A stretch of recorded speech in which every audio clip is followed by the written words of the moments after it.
नमस्कार, स्वागत है आप सभी का। मैं हूं निखिल सिंह इस विशेष बुलेटिन में। और आपको बता दें कि प्रधानमंत्री नरेंद्र मोदी आज गुवाहाटी असम के दौरे पर हैं और आज वहां पर उनके तमाम विशेष कार्यक्रम हुए हैं। एम्स गुवाहाटी की उन्होंने आधारशिला रखी, उद्घाटन किया है और उसके साथ ही साथ गुवाहाटी के जो हाई कोर्ट है उसकी प्लैटिनम जुबली समारोह में वो उन्होंने शिरकत किया। ये तस्वीरें आप वहां से देख रहे हैं। और आज नॉर्थ ईस्ट को अपना नया एम्स मिला है, 3 नए मेडिकल कॉलेजेस मिले हैं, 14,000 करोड़ रुपए से अधिक की परियोजनाओं का शिलान्यास और उद्घाटन प्रधानमंत्री ने आज किया है। और ऐसे मौके पर इसके साथ ही साथ गुवाहाटी हाईकोर्ट का जो गोल्डन जुबली समारोह था उसको भी प्रधानमंत्री नरेंद्र मोदी ने संबोधित किया और कहा कि अमृतकाल में जो गुवाहाटी हाईकोर्ट है उसका प्लैटिनम जुबली समारोह अपने आप में विशेष मायने रखता है और संविधान के तीनों अंगों को मिलाकर सशक्त लोकतांत्रिक भारत बनाना है। इस दिशा में हमें लगातार काम आगे करते रहना है।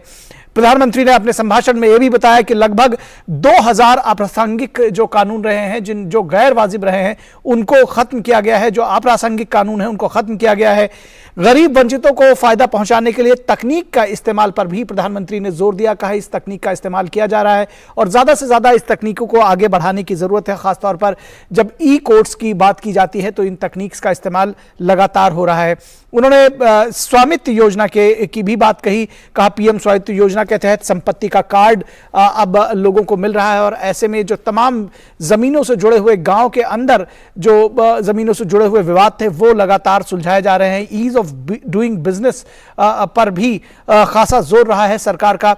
सरल भाषा में कानून हो ये बेहद जरूरी है ताकि जो आम लोग हैं, जो वादी है, वो उसको सही ढंग से समझ पाए, ये बेहद जरूरी है। उन्होंने कहा कि वर्षों से जेलों में बंद लोगों के लिए संवेदना प्रकट की गई है। राष्ट्रपति द्रौपदी मुर्मू ने एक अवसर पर इसके बारे में जो संवेदना जताई थी, उसी लाइन पर गृह मंत्रालय ने भी आगे कार्रवाई की है और ऐसे लोगों को जो लंबे वक्त से जेलों में बंद हैं उनके लिए एक और अपना वो अगर बेल का बॉन्ड फर्निश नहीं करा पा रहे हैं तो उनके लिए भी एक विशेष सहायता योजना गृह मंत्रालय लेकर आया है। तो इन तमाम विषयों का पर चर्चा की। प्रधानमंत्री ने कहा वर्षों से जेलों में बंद लोगों के लिए संवेदना उन्होंने प्रकट की और कहा कि बजट में उनके लिए सहायता का भी प्रावधान किया गया है। तो कुल मिलाकर जो प्रधानमंत्री का ये दौरा है कई मायनों में महत्वपूर्ण है। महत्वपूर्ण इसलिए भी है कि विकास की तमाम परियोजनाएं को परवान चढ़ेंगी, सिर चढ़कर बोलेंगी, जिसमें खास तौर पर जो मेडिकल क्षेत्र से जुड़ी हुई परियोजनाएं हैं। एम्स गुवाहाटी का तोहफा मिला है अब नॉर्थ ईस्ट को और उसके साथ ही साथ 3 नए मेडिकल कॉलेजेस का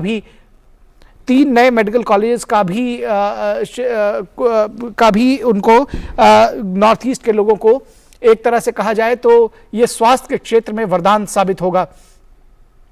तो निश्चित तौर पर अब यह दौरा बेहद महत्वपूर्ण है प्रधानमंत्री का। और प्रधानमंत्री मोदी ने Assam advanced health care innovation institute का भी शिलान्यास किया और इसका निर्माण लगभग 546 करोड़ रुपए की लागत से किया गया इस असम एडवांस्ड इनोवेशन इंस्टीट्यूट का। और चिकित्सा और स्वास्थ्य के क्षेत्र में अत्याधुनिक आविष्कारों और अनुसंधान और विकास की सुविधा प्रदान करेगा ये संस्थान। तो बेहद महत्वपूर्ण है ये संस्थान। इसका भी शिलान्यास प्रधानमंत्री नरेंद्र मोदी ने आज के अपने इस दौरे पर किया। और पीएम मोदी ने पात्र लाभार्थियों को आयुष्मान भारत प्रधानमंत्री जन आरोग्य योजना कार्ड वितरित करके आपके द्वार आयुष्मान अभियान का भी शुभारंभ किया। ये पहल कल्याणकारी योजनाओं की 100% संतृप्ति सुनिश्चित करने के लिए, प्रत्येक लाभार्थी तक पहुंचने के लिए पीएम मोदी के सपने को साकार करने की दिशा में एक बड़ा कदम है। तो आयुष्मान आपके द्वार ये योजना भी इस योजना की शुरुआत भी प्रधानमंत्री ने की। 1 करोड़ कार्ड वितरित किए गए हैं। तो निश्चित तौर पर जो आयुष्मान भारत योजना है और पंक्ति में खड़े आखिरी आदमी को सस्ता, सुलभ और इमरजेंसी की सिचुएशन में भी वो इलाज मुहैया हो पाए, इस बात को सुनिश्चित कर रही है सरकार। और प्रधानमंत्री ने इस दिशा में एक कदम आगे और बढ़ाया है। और प्रधानमंत्री मोदी ने अपने संबोधन में नॉर्थ ईस्ट सहित पूरे देश में स्वास्थ्य संबंधी इंफ्रास्ट्रक्चर को मजबूत करने के लिए हो रहे कामों को गिनाया। पीएम मोदी ने नॉर्थ ईस्ट को मिले पहले एम्स और असम में 3 मेडिकल कॉलेजेस के शुभारंभ पर खुशी जताई। पीएम मोदी ने कहा कि आजकल एक नई बीमारी देखने को मिल रही है। इस रोग से पीड़ित लोग हर समय क्रेडिट मांगते दिखाई दे रहे हैं। राजनीतिक हमला भी किया प्रधानमंत्री ने। आजकल एक नई बीमारी देखने को मिल रही है।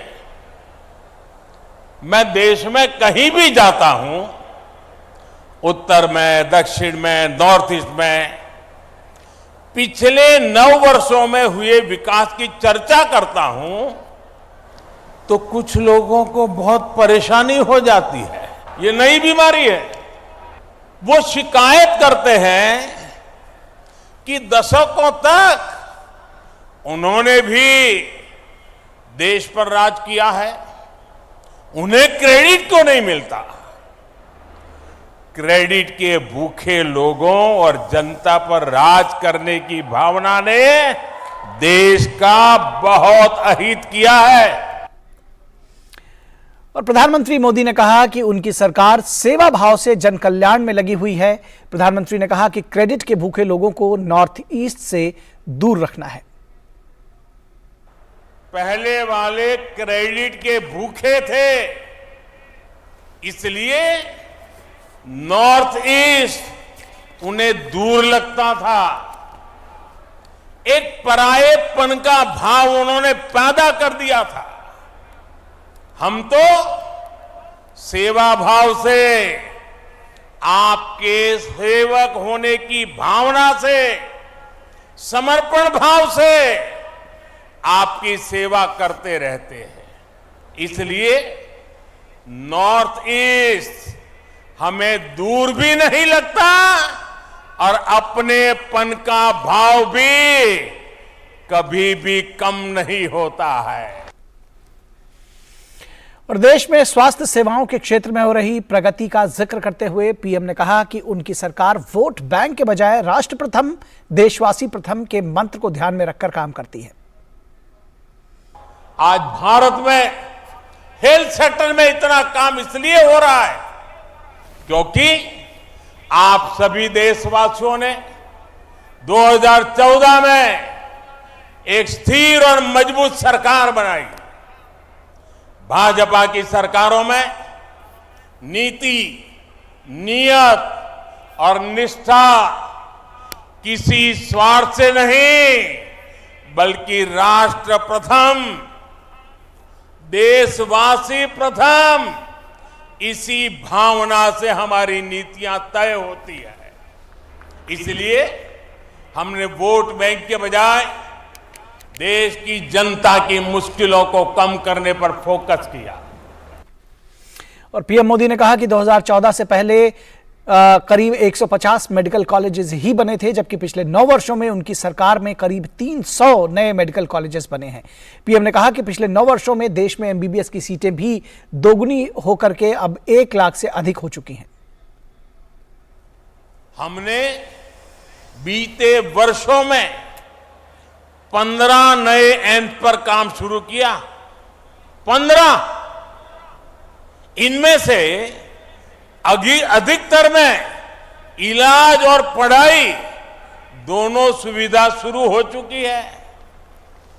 एम्स गुवाहाटी भी इस बात का उदाहरण है कि हमारी सरकार जो संकल्प लेती है उसे सिद्ध करके भी दिखाती है। और प्रधानमंत्री के इस दौरे पर बातचीत करने के लिए हमारे साथ में वरिष्ठ पत्रकार रविशंकर रवि मौजूद हैं, जो कि दैनिक पूर्वोदय के संपादक हैं। वो हमारे साथ मौजूद है। रविशंकर रवि जी, बहुत स्वागत है आपका। प्रधानमंत्री का ये दौरा बेहद महत्वपूर्ण है कई मायनों में।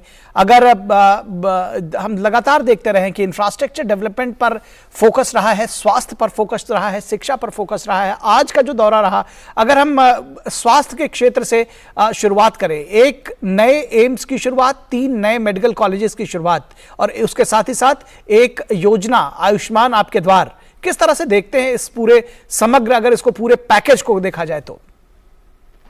नहीं, आपने बिल्कुल सही कहा कि आज का जो प्रधानमंत्री का दौरा है वो असम ही नहीं, संपूर्ण पूर्वोत्तर के स्वास्थ्य के सेवा के क्षेत्र में एक बहुत बड़ी उपलब्धि है। इतना बड़ा सौगात प्रधानमंत्री जी ने पूर्वोत्तर को दे दिया है क्योंकि पूर्वोत्तर में स्वास्थ्य का जो ढांचागत विकास है वो बहुत ही कमजोर रहा था। और पूर्वोत्तर के दूर दराज के जो लोग हैं उनको भी स्वास्थ्य चिकित्सा के लिए दिल्ली, चेन्नई, बॉम्बे की तरफ जाना पड़ता था जी। अब एम्स गुवाहाटी के आ जाने से उन्नत चिकित्सा के लिए पूर्वोत्तर के लोगों को कहीं बाहर जाने की जरूरत नहीं होगी, वह गुवाहाटी में ही आकर अपना इलाज करा सकेंगे।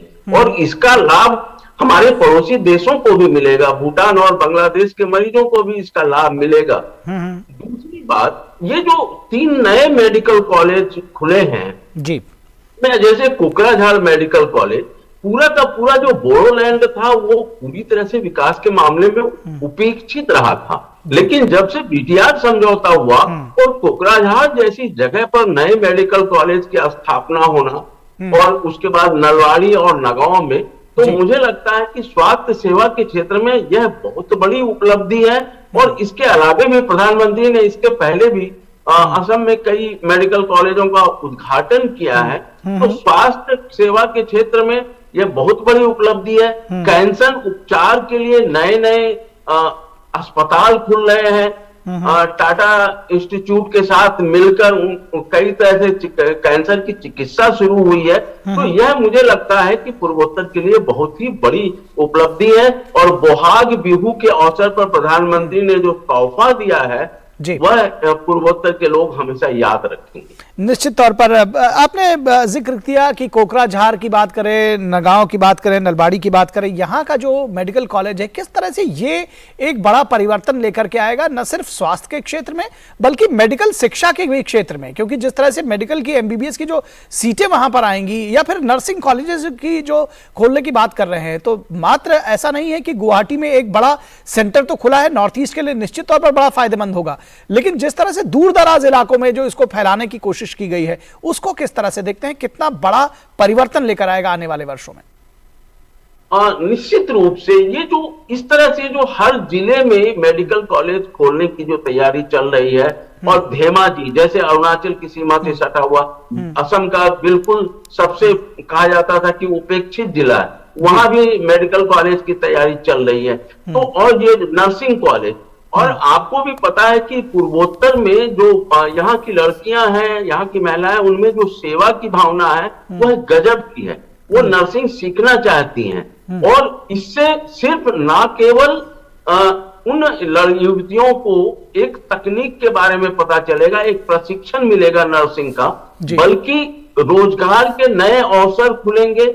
और देश में जो नर्सिंग स्टाफ की कमी है, अब नए नए मेडिकल कॉलेज खुल रहे हैं तो पारा मेडिकल स्टाफ की उनको जरूरत होगी। तो यह जो कुल मिला के जो अभी जो केंद्र सरकार है उसकी जो यह योजना है ना, वो पूरे सामयिक ढंग से कि मेडिकल कॉलेज है तो हमें नर्स की भी जरूरत पड़ेगी, हमें दूसरे चीजों की भी जरूरत, तो सारे चीजों को जो एक साथ चलने की जो नीति और रणनीति रही है, और इससे एक मेडिकल कॉलेज जहां पर खुलता है तो वहां पर सिर्फ चिकित्सा सेवा नहीं होती है, 100 लड़कों को एमबीबीएस में दाखिला तो मिलेगा ही, उस पूरे क्षेत्र का कहीं ना कहीं एक विकास होता है, एक नया बाजार स्थापित होता है, रोजगार के नए अवसर वहां पर खुलते हैं। और नलवाड़ी, कोकराझार, नगांव, इन सब इलाकों में जिस तरह से मेडिकल कॉलेज आए हैं, तो उस पूरे क्षेत्र का जो ढांचा है विकास का और रोजगार का, वह मजबूत होगा।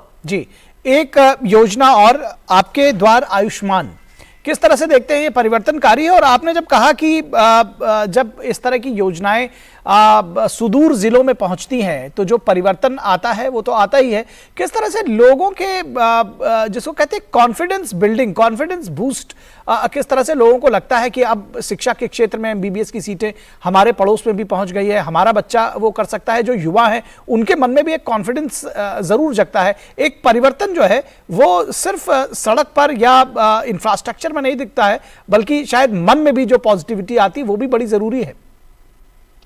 और देखिए, यह सभी लोग जानते हैं कि आजकल निजी क्षेत्र में स्वास्थ्य चिकित्सा कितनी महंगी हो गई है, और यह जो कार्ड योजना है और जिस तरह से आज प्रधानमंत्री जी ने 1 करोड़ से अधिक लोगों को स्वास्थ्य कार्ड का वितरण किया है, तो यह निश्चित रूप से लोगों को और सिर्फ कार्ड का ही वितरण नहीं किया, नए नए अस्पताल खुल रहे हैं। आयुष्मान भारत, अगर उनके पास एक कार्ड मिल गया है तो उनका एक विश्वास बढ़ा है कि अब हम कहीं पर भी जाकर इलाज करा सकते हैं। और पूर्वोत्तर में जो दूर दराज के इलाके हैं, जो लोगों की जो आर्थिक स्थिति है बहुत ही अच्छी है नहीं, तो अगर उन्हें इस तरह से स्वास्थ्य सेवा के क्षेत्र में सरकार की तरफ से कोई कार्ड मिलता है, मदद मिलती है, और अब सबसे बड़ी बात है कि जो छोटी मोटी बीमारियां हैं उसका लोग अपने क्षेत्र में ही चिकित्सा करा सकेंगे। इतने मेडिकल कॉलेज अस्पताल असम में खुल चुके हैं, उन्नत चिकित्सा के लिए एम्स जैसे संस्थान आ चुके हैं, गुवाहाटी मेडिकल कॉलेज काफी उन्नत है। और एक चीज और जो प्रधानमंत्री ने कहा उसकी तरफ आपका ध्यान दिलाना चाहूंगा, IIT और असम सरकार ने मिलकर एक जो मेडिकल कॉलेज की आधारशिला रखी है, जहां पर ना केवल मेडिकल की पढ़ाई होगी बल्कि चिकित्सा के क्षेत्र में IIT के स्टूडेंट और डॉक्टर मिलकर नए नए शोध करेंगे, नए रिसर्च करेंगे, नए उपकरणों का वहां पर निर्माण होगा। तो यह सब चीजें जो मिलकर है वो निश्चित रूप से बहुत बड़ी बात है। जी, आप कह सकते हैं इसको देख करके कि नॉर्थ ईस्ट एक बड़े परिवर्तन की राह पर चल निकला है, क्या कहेंगे आप? नहीं नहीं, बिल्कुल। अगर हम पिछले 8-9 वर्षों का इतिहास देखें तो कहां नॉर्थ ईस्ट था। अभी अब देखें कि हमारा जो किबुटू, हमारे चीन की सीमा से सटा हुआ अंतिम गांव, वहां तक वाइब्रेंट विलेज की स्थापना हो रही है। जहां पर पहले पहुंचना मुश्किल था, अब दोहरी सड़क वहां तक जा रही है। इंटरनेट नेटवर्क एक बड़ी समस्या थी पूर्वोत्तर में, क्योंकि प्रधानमंत्री डिजिटल मूवमेंट की बात करते रहे, डिजिटल करेंसी की बात करते रहे, तो उसमें इंटरनेट की सुविधा जरूरी है।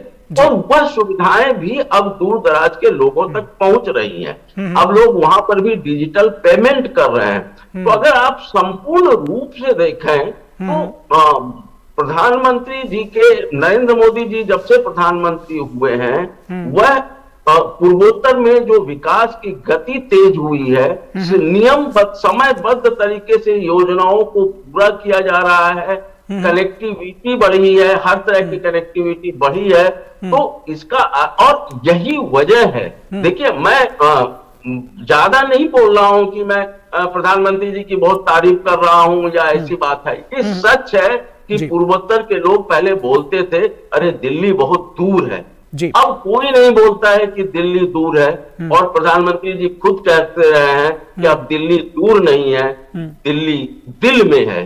तो और देखिए, राष्ट्रीय एकता और अखंडता के लिए इसका बड़ा महत्व है।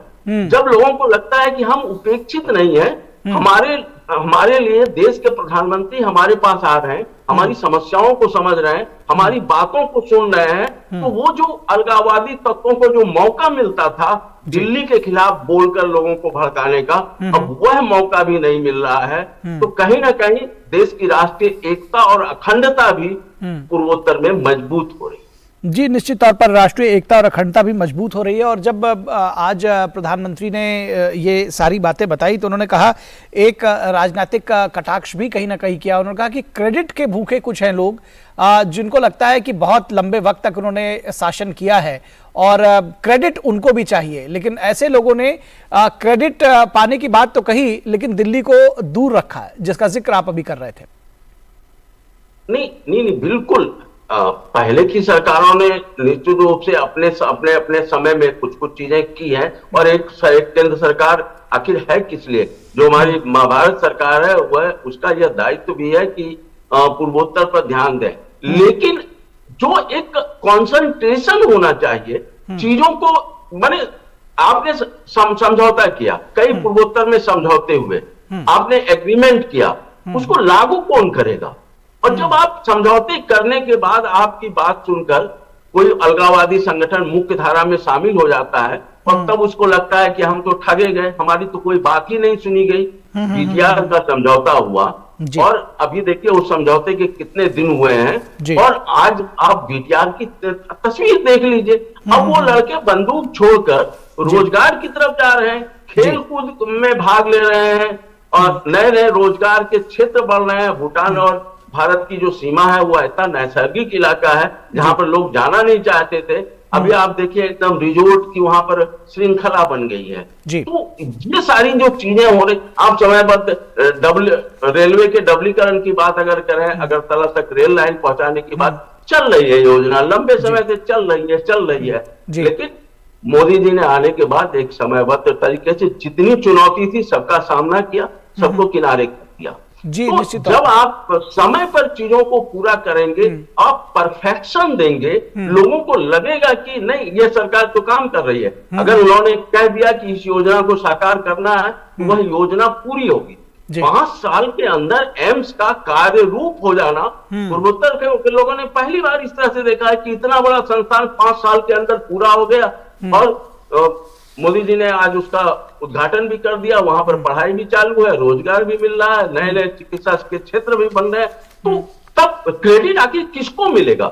आप अगर बोलकर समय पर काम करके दिखाएंगे तो निश्चित रूप से आपको क्रेडिट मिलेगी, और अगर यह क्रेडिट उनको मिल रही है तो गलत क्या है?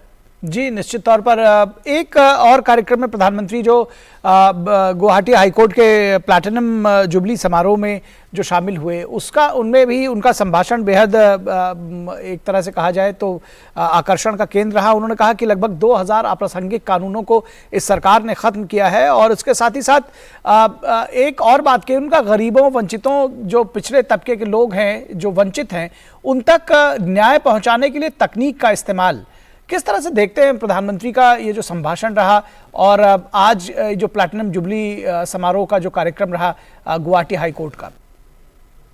निश्चित रूप से गुवाहाटी हाईकोर्ट का पूर्वोत्तर में अब तो कई हाईकोर्ट की शाखाएं और कई हाईकोर्ट पूर्वोत्तर में खुल गए हैं, लेकिन गुवाहाटी हाईकोर्ट सबसे पुराना है और इसका एक ऐतिहासिक महत्व भी रहा है।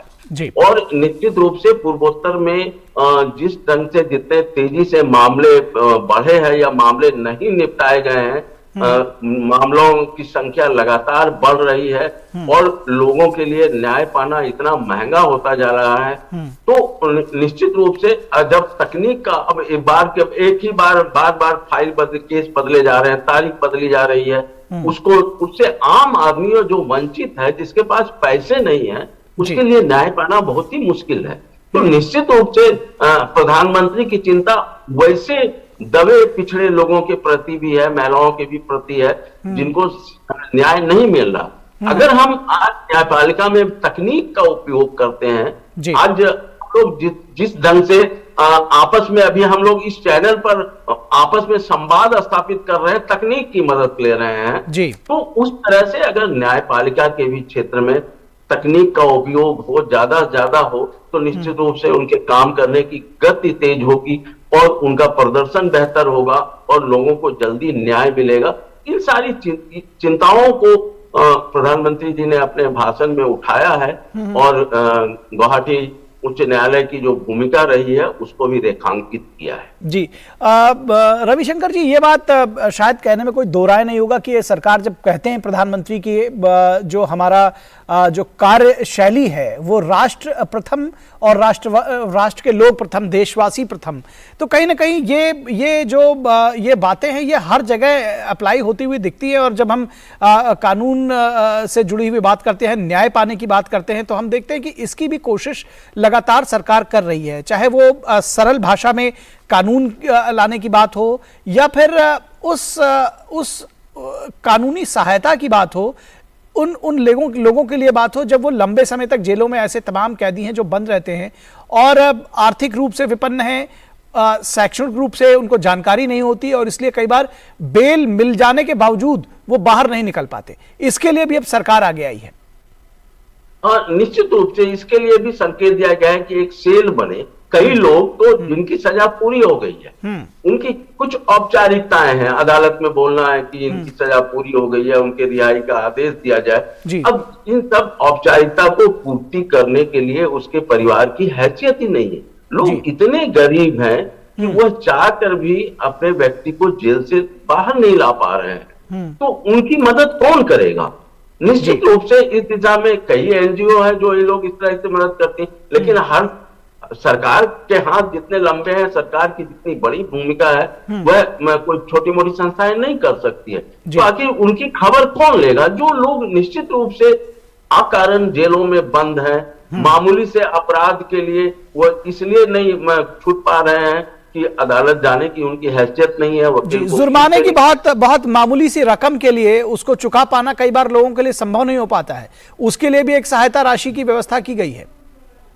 जी, मैं वही कह रहा हूं कि अब मान लीजिए छोटी छोटी 1000-2000 रुपए के लिए पता चला कि कोई आदमी 5 साल तक ऐसे ही जेल में पड़ा हुआ है, एक मामूली सी प्रक्रिया है, स्टाम्प पेपर है, कोर्ट का स्टाम्प पेपर, तो ये सब जो छोटी छोटी जरूरतें हैं वह तक उपलब्ध नहीं हो पाती हैं, तो ऐसे लोगों की चिंता कौन करेगा?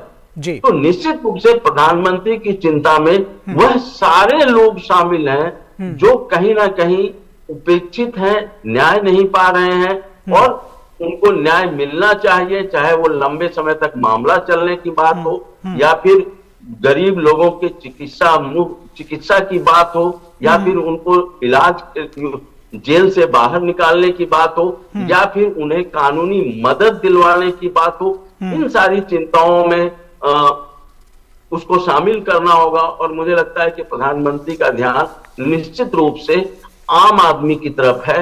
और दूसरी बात यह है कि जब राष्ट्र प्रथम है, हमारे लिए राष्ट्र से महत्वपूर्ण कुछ नहीं है, राष्ट्र ही हमारी आइडेंटिटी है। आज अगर मैं हूं तो भारतीय हूं, अगर राष्ट्र ही नहीं रहेगा तो हमारी भारतीयता का क्या होगा?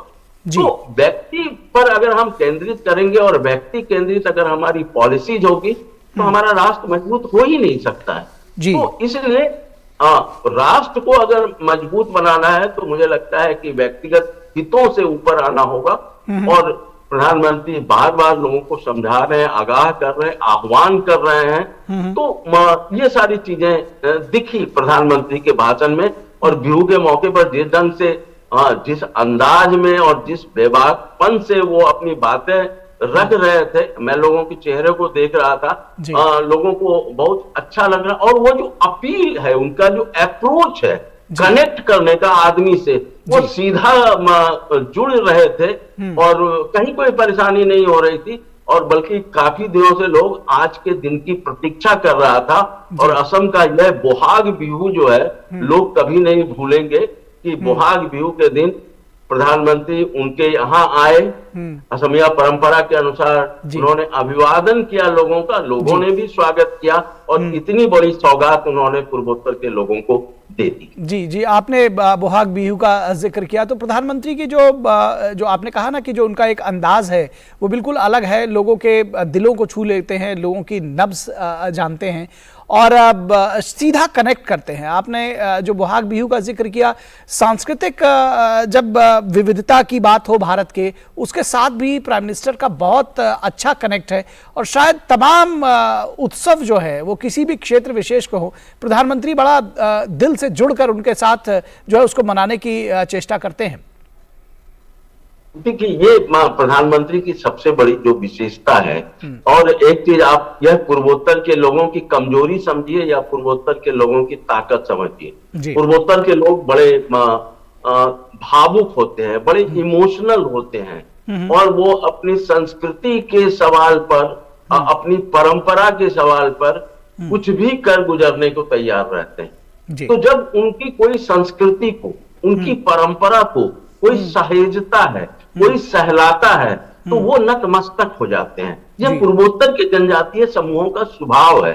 आप उन्हें हाथ जोड़ेंगे तो आपके सामने बिल्कुल झुक जाएंगे, नतमस्तक हो जाते हैं। और प्रधानमंत्री जी जिस ढंग से पूर्वोत्तर की अलग अलग जनजातीय समूहों से मिलते रहे हैं, उनकी संस्कृति और उनकी परंपराओं का सम्मान करते रहे हैं और सार्वजनिक रूप से कहते रहे हैं कि पूर्वोत्तर की यह विशेषता है, पूर्वोत्तर की वह विशेषता है, तो मुझे लगता है कि अब यही वजह है। पहले लोगों को आपको भी शायद पता होगा, जब नागालैंड या मिजोरम के लोगों को जब कोई दिल्ली या किसी बड़े शहर में बोल देता था कि आप किस देश से आए हैं, तो लोगों को कितनी तकलीफ होती थी। बिल्कुल। लेकिन अब वो इतनी बार प्रधानमंत्री दौरा कर चुके हैं नॉर्थ ईस्ट के विभिन्न शहरों के, इलाकों के और नॉर्थ ईस्ट के लोगों के साथ मिल चुके हैं। अब लगभग पूरा देश जानने समझने लगा है पूर्वोत्तर के एक एक शहर का नाम, कि कहां पर कौन लोग हैं, क्या है। नागालैंड, मिजोरम, अरुणाचल प्रदेश, मणिपुर, असम, त्रिपुरा, मेघालय, तो ये सारी चीजें जो जुड़ती हैं, और जब लोग जुड़ते हैं तो यही वो चीज है जिसके आधार पर कहा जाता रहा है कि दिल्ली अब दूर नहीं है, दिल्ली दिल में है। और असमिया संस्कृति और बिहू का बिहू की खूबी सबसे बड़ी है कि यह प्रकृति के साथ जुड़ा हुआ उत्सव है। और आनंद, उपभोग, उत्साह और नवीनता का संचार बिहू देता है। बोहाग बिहू, कपो फूल और बिहुवान, जिसको गमछा बोलते हैं, असमिया गमछा, उसको असमिया में बिहुवान बोलते हैं। तो और कपो फूल का इसका में एक बड़ा महत्व है। आज के दिन कपो फूल कहाँ है? नदी किनारे, जल स्रोत के किनारे, कहीं ना कहीं प्रकृति के साथ जुड़ता है। गोरु बिहू माने हम जानवरों, मवेशियों के पूजा का दिन, उनको स्नान, साफ सफाई का दिन। तो कहीं ना कहीं अलग अलग दिन है बिहू में, 7 दिन के, जिसका अलग अलग महत्व है। और इस मौके पर प्रधानमंत्री आज बिहू के अवसर पर हम लोगों के बीच है, पूर्वोत्तर में है, गुवाहाटी में है। तो निश्चित रूप से गुवाहाटी की मैं देख रहा हूँ सुबह से लोग माने घरों से निकलकर लगातार मुख्य स्टेडियम की तरफ बढ़ रहे हैं, विभिन्न समारोह स्थलों की तरफ जा रहे हैं। कहीं बिल्कुल एक उत्साह का माहौल यहाँ पर आप देख सकते हैं। जी, उत्सव में एक विशेष उत्सव जैसा माहौल है, जैसा कि आप बताने की कोशिश कर रहे हैं। बिहू के बारे में आपने बड़े इंटरेस्टिंग फैक्ट्स बताए। चाहेंगे कि हमारे दर्शकों को थोड़ा और विस्तार से दें कि बिहू किस तरह से मनाया जाता है, किस तरह से जो एक संस्कृति और सभ्यता का एक जो आपका उत्सव है, ये किस तरह से मनाया जाता है। 7 विभिन्न दिन का जिक्र किया आपने। मैं चाहूंगा कि हमारे दर्शकों को थोड़ा और विस्तार से बताएं, और प्रधानमंत्री जब इसमें शामिल होंगे किस तरह से और विशेष होने जा रहा है ये। देखिए, बोहाग बिहू, वैसे असम में 3 प्रकार के बिहू हैं, बोहाग बिहू, माघ बिहू और कार्तिक बिहू।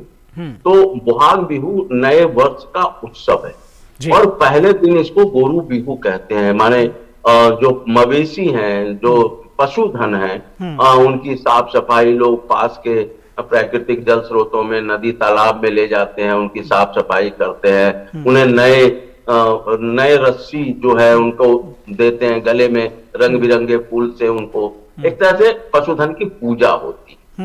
और फिर उसके बाद जो है बोहाग का पहला दिन आता है जी, और लोग उत्सव के रूप में उसको मनाते हैं। फिर इसमें एक दिन है कि लोग नाम घरों में जाते हैं। असमिया संस्कृति में नाम घर, जो श्रीमंत शंकर देव ने स्थापना की थी, सत्र और नाम घर की, तो नाम घर में लोग जाते हैं, नाम कीर्तन करते हैं, एक तरह से आराधना करते हैं प्रभु की जी, और वहां से निकलकर मिलते हैं। और बिहू में लोग एक दूसरे से मिलते हैं जी। ये लोग एक दूसरे के घर जाते हैं, लोग एक तरह से मिलन जुलन भी होता है। दूर दराज के जो लोग हैं निश्चित रूप से कोशिश करते हैं कि बिहू के दिन कम से कम वो अपने गांव और घर पहुंचे।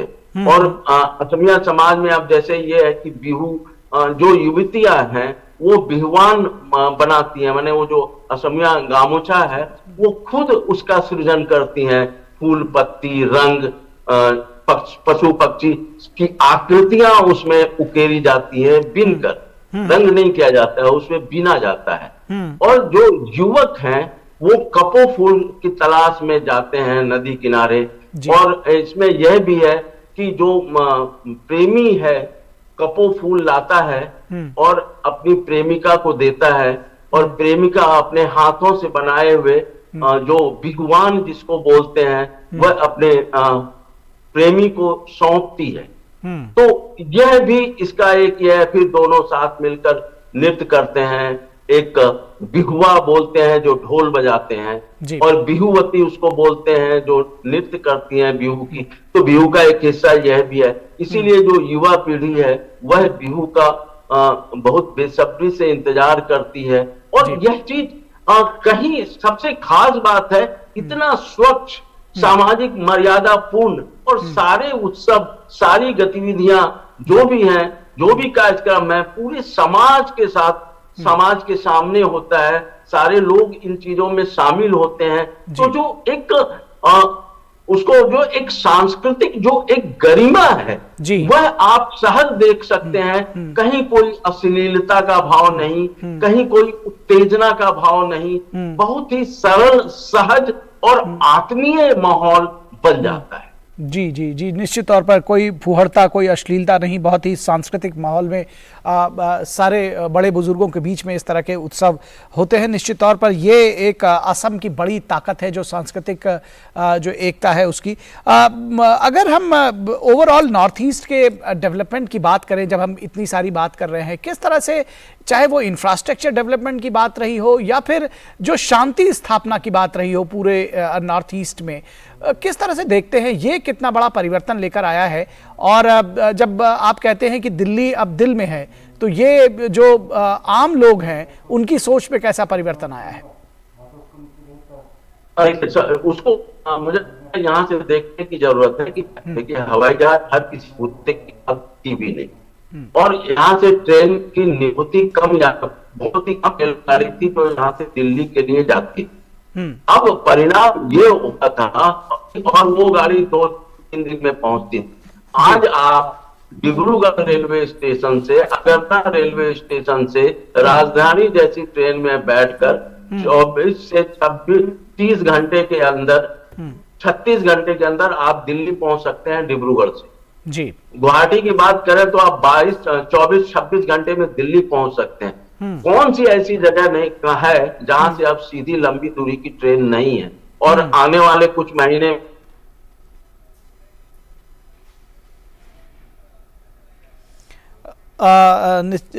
लगता है रविशंकर रवि जी से का संपर्क जो है वो, जब कनेक्टिविटी बढ़ती है तो लोगों का आना जाना बढ़ता है। जी जी, और सड़क संपर्क के क्षेत्र में और अब तो एयर कनेक्टिविटी, पूर्वोत्तर में इतने शहरों को एयर कनेक्टिविटी से जोड़ दिया गया है कि आप आराम से 3 घंटे में, यहाँ से 2.5 घंटे में दिल्ली और देश के किसी भी हिस्से में पहुंच सकते हैं। तो जब कनेक्टिविटी बढ़ी, जब आना जाना सुगम हुआ, तो लोगों का आना जाना बढ़ा। लोग रोजगार के लिए, पहले लोग पूर्वोत्तर के लोग असम, गुवाहाटी और असम का अंतिम रेलवे स्टेशन है श्रीरामपुर, उससे आगे नहीं जाना चाहते थे। आज पूर्वोत्तर के लोग पूरे देश में फैले हुए हैं। तो ये जो सारी चीजें, लोगों का आना जाना बढ़ा है, लोग बाहर से आकर फिर अपने इलाके में नए नए तरह के प्रयोग कर रहे हैं। दूसरी खास बात ये है कि जो इस तरह से जो विकास हुआ है, अब शांति आई, चूंकि लोगों को दिखने लगा कि ये सरकार अपने वादा पूरे कर रही है, अलगाववाद की भावना कमी। आप देखिए पूर्वोत्तर खेल के मामले में आज कितना आगे बढ़ चुका है। यहाँ के खिलाड़ी राष्ट्रीय खेलों की बात तो रहने दीजिए, अंतर्राष्ट्रीय खेलों में भी कितना महत्वपूर्ण स्थान हासिल कर रहे हैं। तो अब लवलीना बरगोहाई, अभी उसने स्वर्ण पदक जीता जाकर, तो ये इसका असर उस इलाके के युवा समाज पर पड़ रहा है। और इस वजह से अब वो खेलना चाहते हैं तो खेलने के लिए आपको सुविधाएं देनी होंगी। तो खेल की संरचना अब तैयार है। असम में जगह जगह स्टेडियम बनाए जा रहे हैं। इम्फाल में वहां पर खेल की यूनिवर्सिटी बन रही है। गुवाहाटी में इतना बड़ा खेल का परिसर है। अब आईपीएल का आयोजन भी इस बार गुवाहाटी में हुआ। तो जब आप खेल संरचना का विकास करेंगे अपनी प्रतिभाओं के लिए, तो वह प्रतिभाएं निश्चित रूप से आगे बढ़ेंगी। और जब वह इस तरह के सृजनात्मक या क्रिएटिविटी चीज में जब युवा पीढ़ी जुड़ती है, तो स्वाभाविक रूप से अलगाववाद के जो तत्व हों ऐसे हाशिए पर चले जाते हैं और विकास की गति तेज होती है। और आज जो पूर्वोत्तर में लगभग शांति है, तो इसकी बड़ी वजह पर्यटक आ रहे हैं। इस बार काजीरंगा में रिकॉर्ड विदेशी पर्यटक आए हैं। पूर्वोत्तर में जो पर्यटन, जंगली जीव जंतु या पर्यावरण का जो पर्यटन है वह काफी विस्तार है, काफी अनछुए इलाके हैं पूर्वोत्तर पर। तो इतना बड़ा संसार है और अब कनेक्टिविटी बढ़ रही है, सड़क मार्ग बेहतर हो गया है। तो निश्चित रूप से जब पर्यटन आएंगे तो स्थानीय उत्पादनों का बाजार बढ़ेगा, स्थानीय उद्यमी पैदा होंगे, स्थानीय लड़के को रोजगार मिलेगा। तो यह फायदा तो पूर्वोत्तर को होगा। और जब लोगों की खरीदने की ताकत बढ़ेगी, हैसियत बढ़ेगी, तो निश्चित रूप से बाजार में रोजगार बढ़ेगा और बाजार का ट्रांजैक्शन बढ़ेगा और इसका लाभ पूर्वोत्तर को मिलेगा। निश्चित तौर पर बाजार में ट्रांजैक्शन बढ़ेगा, लाभ मिलेगा, रोजगार बढ़ेगा और इन सब का लाभ जो है वो पूर्वोत्तर को मिलेगा। आप हमारे साथ बने रहिए। हम एक बार अपने दर्शकों को फिर से बता दें कि प्रधानमंत्री नरेंद्र मोदी आज असम के दौरे पर हैं। उन्होंने गुवाहाटी में आयोजित कार्यक्रम के दौरान कई विकास परियोजनाओं का तोहफा दिया। पीएम मोदी ने गुवाहाटी में एम्स गुवाहाटी और 3 अन्य मेडिकल कॉलेजेस को राष्ट्र को समर्पित किया। 1120 करोड़ रुपए से अधिक की लागत से निर्मित एम्स गुवाहाटी 30 आयुष बिस्तरों सहित 750 बिस्तरों वाला एक अत्याधुनिक अस्पताल है। एक अस्पताल में हर साल 100 MBBS के छात्रों की वार्षिक प्रवेश क्षमता होगी। यह अस्पताल उत्तर पूर्व के लोगों को विश्व स्तरीय स्वास्थ्य सुविधाएं प्रदान करेगा। तो बेहद महत्वपूर्ण है प्रधानमंत्री का दौरा स्वास्थ्य सुविधाओं के लिहाज से। और प्रधानमंत्री नरेंद्र मोदी ने Assam advanced health care innovation institute का शिलान्यास भी किया। ये जो इंस्टीट्यूट है इसका निर्माण लगभग 546 करोड़ रुपए की लागत से किया जाना है। चिकित्सा और स्वास्थ्य के क्षेत्र में अत्याधुनिक आविष्कारों और अनुसंधान और विकास की सुविधा ये संस्थान प्रदान करेगा। और पीएम मोदी ने पात्र लाभार्थियों को, सिर्फ इतना ही नहीं रहा, पात्र लाभार्थियों को आयुष्मान भारत प्रधानमंत्री जन आरोग्य योजना कार्ड वितरित करके आपके द्वार आयुष्मान अभियान का भी शुभारंभ किया। यह पहल कल्याणकारी योजनाओं की 100% संतृप्ति सुनिश्चित करने के लिए, प्रत्येक लाभार्थी तक पहुंचने के लिए पीएम मोदी के सपने को साकार करने की दिशा में एक कदम है। तो आयुष्मान भारत जो कार्यक्रम है वो संतृप्त हो सके, सैचुरेट हो सके और प्रत्येक व्यक्ति तक उसका लाभ पहुंच सके, इसके लिए आपके द्वार आयुष्मान अब आपके द्वार तक चलकर आया है। ये कार्यक्रम, इसका उद्घाटन किया प्रधानमंत्री ने असम के गुवाहाटी में।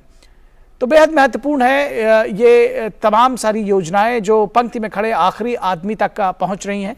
इसके अलावा प्रधानमंत्री मोदी ने अपने संबोधन में नॉर्थ ईस्ट सहित पूरे देश में स्वास्थ्य संबंधी इंफ्रास्ट्रक्चर को मजबूत करने के लिए हो रहे कामों को गिनाया। पीएम मोदी ने नॉर्थ ईस्ट को मिले पहले एम्स और असम में 3 मेडिकल कॉलेजेस के शुभारंभ पर खुशी जताई। पीएम मोदी ने कहा कि आजकल एक नई बीमारी देखने को मिल रही है। इस रोग से पीड़ित हर समय लोग क्रेडिट मांगते हुए दिखाई देते हैं। आजकल एक नई बीमारी देखने को मिल रही है। मैं देश में कहीं भी जाता हूं, उत्तर में, दक्षिण में, नॉर्थ ईस्ट में, पिछले 9 वर्षों में हुए विकास की चर्चा करता हूं तो कुछ लोगों को बहुत परेशानी हो जाती है। ये नई बीमारी है। वो शिकायत करते हैं कि दशकों तक उन्होंने भी देश पर राज किया है, उन्हें क्रेडिट क्यों नहीं मिलता। क्रेडिट के भूखे लोगों और जनता पर राज करने की भावना ने देश का बहुत अहित किया है। और पीएम मोदी ने कहा कि उनकी सरकार सेवा भाव से जन कल्याण में लगी हुई है। प्रधानमंत्री मोदी ने कहा कि क्रेडिट के भूखे लोगों को नॉर्थ ईस्ट दूर लगता था। पहले वाले क्रेडिट के भूखे थे, इसलिए नॉर्थ ईस्ट उन्हें दूर लगता था। एक परायेपन का भाव उन्होंने पैदा कर दिया था।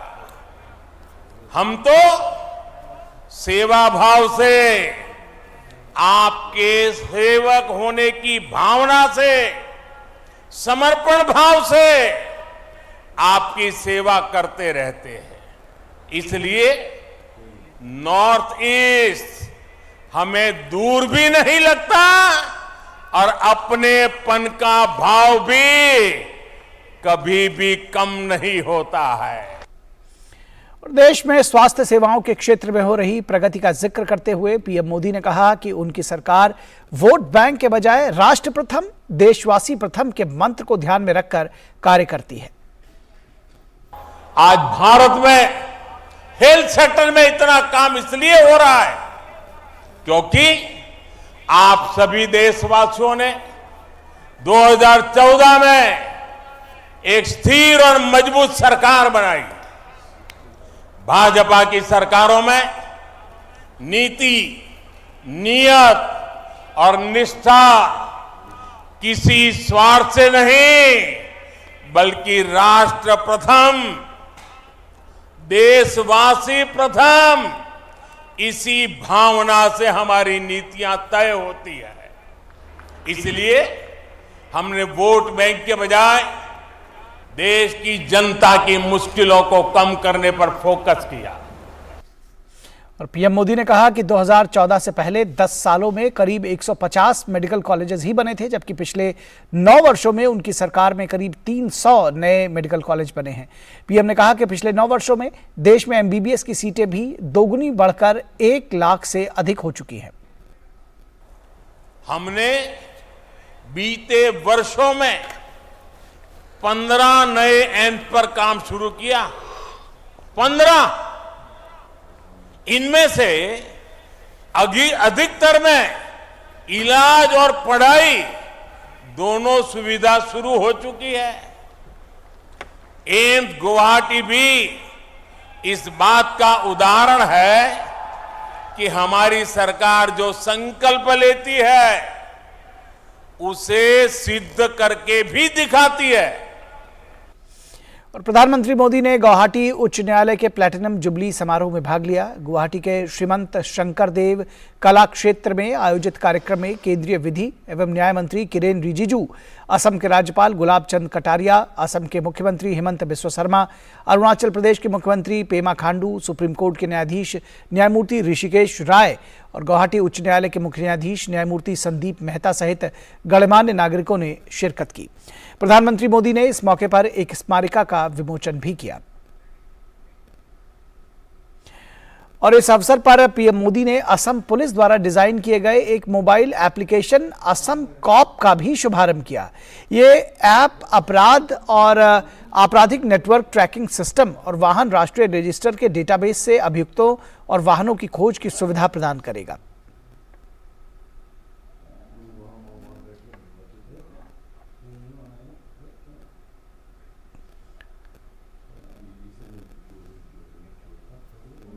और प्रधानमंत्री मोदी ने अपने संबोधन की शुरुआत बाबा साहब भीमराव अंबेडकर को उनके जयंती पर श्रद्धांजलि देने के साथ शुरुआत की। आज एक सुखद संयोग ये भी है कि आज ही, और जैसा सब लोगों ने इसका उल्लेख भी किया, डॉक्टर बाबा साहब आंबेडकर की जयंती भी है। हमारे संविधान के निर्माण में बाबा साहब की मुख्य भूमिका रही है। संविधान में समाये समानता और समरसता के मूल्य ही आधुनिक भारत की नींव है। मैं इस पुण्य अवसर पर बाबा साहब के चरणों में भी श्रद्धांजलि अर्पित करता हूं। प्रधानमंत्री मोदी ने देश के असीम सपनों और आकांक्षाओं को पूरा करने में न्यायपालिका को भी महत्वपूर्ण बताया। उन्होंने कहा कि एक सशक्त और संवेदनशील न्यायपालिका को अहम होती है। आज 21वीं सदी में हर भारतवासी के सपने और उसकी आकांक्षाएं असीम है। इनकी पूर्ति में लोकतंत्र के एक स्तंभ के तौर पर हमारी सशक्त और संवेदनशील जुडिशरी की भूमिका भी उतनी ही अहम है। देश के संविधान की भी हम सभी से ये निरंतर अपेक्षा है कि हम समाज के लिए एक वाइब्रेंट, स्ट्रांग और आधुनिक लीगल सिस्टम बनाएं। और प्रधानमंत्री मोदी ने न्यायिक सेवाओं को और अधिक प्रभावी और सुलभ बनाने में तकनीक को अहम बताया। पीएम मोदी ने इस संदर्भ में कृत्रिम बुद्धिमत्ता का भी जिक्र किया। उन्होंने आर्टिफिशियल इंटेलिजेंस का जिक्र किया। पूर्वोत्तर जैसे पहाड़ी और रिमोट एरिया के लिए तो जस्टिस डिलीवरी सिस्टम में टेक्नोलॉजी का इस्तेमाल और भी अहम हो जाता है। आज एफिशिएंसी बढ़ाने और जस्टिस को एक्सेसिबल बनाने के लिए दुनिया भर के लीगल सिस्टम में एआई को भी, आर्टिफिशियल इंटेलिजेंस को भी शामिल किया जा रहा है। हमें भी एआई के जरिए कोर्ट की कार्यवाही को सामान्य मानव के लिए सरल बनाने के ईज ऑफ जस्टिस के प्रयास बढ़ाने चाहिए। और मामूली अपराधों में वर्षों से जेलों में बंद कैदियों की सहायता के लिए केंद्र सरकार द्वारा की गई पहल की भी प्रधानमंत्री ने चर्चा की। किसी के पास जमानत के पैसे नहीं है तो किसी के पास जुर्माना भरने के पैसे नहीं है, और कुछ लोग ऐसे हैं जो सब कुछ हो गया है लेकिन परिवार के लोग ले जाने के लिए तैयार नहीं है। ये सब लोग गरीब और कमजोर वर्ग से आते हैं। इनमें से ज्यादातर छोटे छोटे अपराधों में वर्षों से जेलों में ही है। इनके प्रति संवेदनशील होना सरकार और न्यायपालिका दोनों का कर्तव्य है। इसलिए इस साल के बजट में हमने ऐसे कैदियों को आर्थिक मदद देने के लिए अलग से प्रावधान कर दिया है। केंद्र सरकार ये बजट राज्य सरकारों को देगी ताकि इन कैदियों को आर्थिक सहायता देकर उन्हें जेल से बाहर निकाला जा सके। और यहां रुकेंगे एक छोटे से ब्रेक के लिए। ब्रेक के बाद जब वापस लौटेंगे तो हमारी ये विशेष कवरेज जारी रहेगी। तुम गुल्लक तो नहीं, पर तुमने हमारे पैसे बचाए हैं। तुम्हारी वजह से ही 5 लाख तक का मुफ्त इलाज हो पाया है। तुम सिर्फ आयुष्मान कार्ड नहीं, हम गरीबों के लिए जीवन कवच हो। आयुष्मान भारत गरीब के जीवन को बचाने में अहम भूमिका निभा रहा है।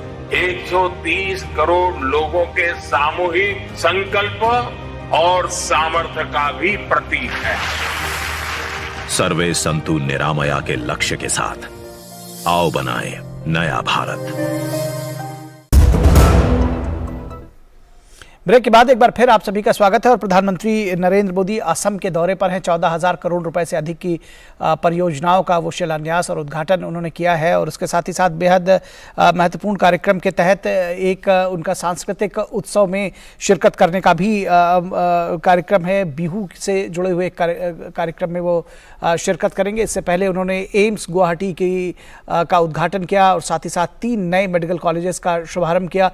और उसके अलावा भी कई परियोजनाओं का उन्होंने शुभारंभ किया। और इसके साथ साथ गुवाहाटी का जो हाई कोर्ट है उसके एक गोल्डन जुबली समारोह में भी वो शामिल हुए। इस पूरी खबर पर और जो नॉर्थ ईस्ट में जिस तरह का जो डेवलपमेंट हो रहा है, प्रधानमंत्री का जो दौरा है, इस वृहद विषय पर बातचीत करने के लिए हमारे साथ में एक विशेष मेहमान जुड़े हुए हैं। वरिष्ठ पत्रकार हैं रविशंकर रवि, दैनिक पूर्वोदय के संपादक हैं। रविशंकर जी, इससे पहले जब हम चर्चा में आपसे जुड़े हुए थे तो तमाम परिवर्तनों की बात हमने नॉर्थ ईस्ट में की। प्रधानमंत्री ने अपने जो संबोधन रहा उसमें कहा कि जो उनकी सरकार है वो नीति, नियत और निष्ठा जो है उसकी, उस पर कोई प्रश्न चिन्ह नहीं है। और वो ये हमेशा मानकर चलती है कि राष्ट्र प्रथम और देशवासी प्रथम। ऐसे में जब हम नॉर्थ ईस्ट की राजनीति की बात करें तो वहां भी परिवर्तन देखने में आ रहा है। पिछले 8-10 वर्षों में अगर देखा जाए, जो सिस्टम है वो चेंज हुआ है, लोगों की जो सोच है वो भी बदली है। क्या कहेंगे आप? निश्चित रूप से सोच बदली है। नीति, नियम और निष्ठा, यह इसका प्रभाव दिखता है। इसलिए मैं छोटा सा उदाहरण बताता हूं आपको जी। पहले नागालैंड और मणिपुर के बीच इस तरह के खट्टे संबंध थे और खास करके ग्रेटर नागालैंड के मसले पर। लेकिन पिछले 6-7 साल से मणिपुर, आमतौर से होता क्या था कि जो नागा संगठन है वो मणिपुर जाने के रास्ते को ब्लॉक कर देते थे। 10 सप्ताह 20 सप्ताह उससे वहां पर हाहाकार की स्थिति हो जाती थी, क्योंकि जरूरी वस्तुओं की आपूर्ति असम से नागालैंड के रास्ते ही वहां पर होती थी जी। इन संगठनों के बीच आपस में कोई संवाद की स्थिति नहीं बन पाती थी। लेकिन प्रधानमंत्री मोदी जी के बनने के बाद और मणिपुर में जब वहां पर नई सरकार बनी तो उसके बाद जो इस तरह के जो अवरोध थे वो खत्म हो गए। खत्म क्या हो गया कि मणिपुर की सरकार, उन नागा संगठनों, मणिपुर लोगों के संगठन, उनके साथ संवाद की स्थिति हुई कि भाई कम से कम जो जीवन रेखा, जो सड़क है, जो राह मार्ग है, उसको जारी रखा जाए। एक दूसरे को असुविधा होती है, आपस में हम लोग बातचीत कर लें, तो यह फर्क आपको दिखेगा कि अभी इम्फाल जाने के रास्ते में कहीं कोई रुकावट नहीं आ रही है। प्राकृतिक आपदा हो तो अलग बात है, नहीं तो इस तरह से विभिन्न संगठनों के अब 100 घंटे के बंद, एक सप्ताह के बंद, इस तरह की स्थिति पैदा हो रही थी जी। दूसरी चीज आप ये देखें कि आज भी अरुणाचल के लोग अपने आप को कितना समर्थ महसूस करते हैं। अब ईटानगर में एक एयरपोर्ट वहां पर हो गया, बहुत दिनों से लोगों की यह मांग थी, और हमारे सामरिक नजरिए से भी ईटानगर और अरुणाचल का कितना महत्व है यह पूरे देश के लोग जानते हैं, जिस तरह से पड़ोसी राष्ट्र की नजर वहां पर रही है जी। मेघालय और मिजोरम का जो पूरा का पूरा इलाका है, वहां पर जिस ढंग से कोशिश की जा रही है म्यांमार के साथ और बांग्लादेश के साथ एक नए सिरे से रिश्ते बने। अगरतला त्रिपुरा में तो बांग्लादेश के साथ सीमा व्यापार भी जारी है। मणिपुर के मोरे और म्यांमार में मोरे के पास में अंतर्राष्ट्रीय व्यापार जारी है, क्योंकि कुछ उत्पाद वहां के लोगों के लिए पड़ोसी राष्ट्र में भेजना ज्यादा सुविधाजनक है बजाय कि देश के विभिन्न हिस्सों में। ऐसा अभी तक पूर्वोत्तर में आयात ही होता रहा देश से या देश के बाहर से वस्तुओं का। पहली बार ऐसा हुआ है कि असम के किसानों ने कई देशों में, दुबई और ऐसे कई देशों में पूर्वोत्तर के उत्पाद को हवाई जहाज से भेजा, निर्यात किया जी। ये यहाँ कृषि के क्षेत्र में काम है। पूरा का पूरा कृषि क्षेत्र एक तरह से अधूरा पड़ा हुआ था, अब जाकर यहाँ पर कृषि उत्पादन के क्षेत्र में आत्मनिर्भरता की तरफ असम बढ़ रहा है जी। तो यह जो दुग्ध उत्पादन के क्षेत्र में असम, यहाँ पर पानी भी है, हरियाली भी है, चारे की भी समस्या नहीं है, तो उसमें पशुधन के उत्पादन, दुग्ध उत्पादन, यहाँ पर मछली उत्पादन का बहुत बड़ा, इतने सारे जल स्रोत भरे हुए हैं पूरे पूर्वोत्तर में कि कहीं कोई, और खास करके असम में तो मछली के उत्पादन में यहाँ मछलियां बाहर से आती थी, अब जाकर ये सारी चीजों का उत्पादन यहाँ पर शुरू हो गया है। कृषि के क्षेत्र में नए नए फसलों का यहाँ पर उत्पादन हुआ है जो लोगों ने कभी सोचा भी नहीं था। मेघालय में नए नए के फल और इस तरह के कृषि उत्पादन बढ़े हैं और वह बाजार बढ़ा है, और धीरे धीरे बाहर से भी लोग आकर यहाँ की चीजों को ले जाने लगे हैं। तो ये जो ग्रामीण क्षेत्र में भी जो इस तरह की गतिविधियां बढ़ी हैं, तो इससे ग्रामीणों को जो राहत मिली है, अब लोग को अगर अपने इलाके में रोजगार मिल जाए तो लोग अपने घर से बाहर या दूर क्यों जाना चाहेंगे। तो ये जो ये परिवर्तन अभी दिख नहीं रहा, इसका असर आपको अगले 10 वर्षों में दिखेगा कि ग्रामीण स्तर पर लोग कितने समर्थ हो गए हैं। और अच्छी बात यह है कि एक जाने लायक एक अच्छी सड़क अब अलग अलग है। हालांकि असम के बाहर अगर आप बात करें, अभी भी मणिपुर, मिजोरम, नागालैंड में अभी भी बहुत कुछ किया जाना बाकी है, लेकिन पहले तो कुछ होता ही नहीं था। अब तो वह नागालैंड में इतना अच्छा प्रदेश है, इतने अच्छे लोग हैं, लेकिन सिर्फ उग्रवाद की वजह से वहां पर काम नहीं हो पाता था, और करप्शन की वजह से केंद्र सरकार की सारी योजनाओं को लोग डकार जाते थे। अब दीमापुर और कोहिमा कितना महत्वपूर्ण है। दीमापुर रेलवे स्टेशन से नागालैंड का जुड़ा हुआ है और कोहिमा वहां की राजधानी है। सड़क की क्या हालत थी जी, 4 से 5 घंटा वहां तक जाने में लगते थे। अब आप 1.5 घंटे में दीमापुर से कार से पहुंच जाइए कोहिमा। इसके लिए किसने मना किया था? तो ये जो काम शुरू हुआ है ये लोगों को दिख रहा है, लोगों को बात समझ में आ रही है। कुछ लोग ये सवाल उठाया करते थे आपसा के सवाल को, आपसा के सवाल को लोग भड़काकर उनको राष्ट्र विरोधी गतिविधियों में शामिल करना चाहते थे जी। इस सरकार ने लोगों के इस दर्द को महसूस किया कि आपसा की कहां और कैसी कितनी जरूरत है। देश के सुरक्षा के लिए निश्चित रूप से जो कानून बनाए गए हैं, जो व्यवस्था है, उसका पालन किया जाना चाहिए, लेकिन क्या उन चीजों की आज हमारे पास अभी हमें उतनी ही जरूरत है क्या? किसी ने इसके पहले कई आयोग ने अपने रिकमेंडेशन दिए कि आपसा की जरूरत नहीं है, कई क्षेत्रों से हटाया जाना चाहिए, वही नहीं सुन रहा है। इस सरकार ने आने के बाद उस पर विचार किया और सुविधा के अनुसार तर्कपूर्ण और सुरक्षा के नजरिए से जो जरूरी हुआ वहां पर फैसला लिया गया और पूर्वोत्तर के कई इलाकों से आपसा जैसा कानून उसको सीमित किया गया, हटाया गया। तो वह जो क्रेडिट जो लेने की बात प्रधानमंत्री जी जिस ओर इशारा कर रहे थे, तो काम जो करेगा तो क्रेडिट तो उसको मिलेगा ना। लोग आजादी के बाद से आपसा पर जब नागा विद्रोह हुआ था, नागा बागियों ने जब अलग देश की घोषणा कर दी थी, उसके बाद से आपसा लागू हुआ देश में जी।